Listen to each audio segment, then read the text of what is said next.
ನನ್ನ ಹೆಸರು ಬಸವರಾಜ ನಾಯ್ಕ ಅಂತೇಳಿ. ನಾನು ಪ್ಲಾಟ್ಫಾರಂ 2ನ ರೈತ.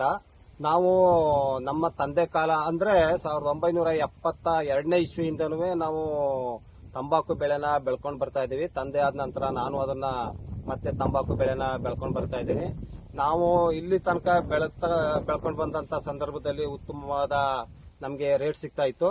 ಆದ್ರೆ ಇತ್ತೀಚಿನ ದಿನಗಳಲ್ಲಿ ಕೇಂದ್ರ ಸರ್ಕಾರ ತಗೊಂಡಂತ ನಿರ್ಣಯದಲ್ಲಿ 40% GST ಅಂದ್ರೆ ಟ್ಯಾಕ್ಸ್ ಅನ್ನ ಹಾಕಿರೋದ್ರಿಂದ ಎಲ್ಲಾ ಕಂಪನಿಯವರು ರೈತರ ತಂಬಾಕನ್ನ ಖರೀದಿ ಮಾಡದೇ ಪರ್ಸೆಂಟೇಜ್ ಕಡಿಮೆ ಮಾಡಿಕೊಂಡು ರೈತರು ಆತ್ಮಹತ್ಯೆ ಆದೀನ ಹಿಡಿಯುವಂತ ಸಂದರ್ಭ ಬಂದ್ಬಿಟ್ಟೈತೆ.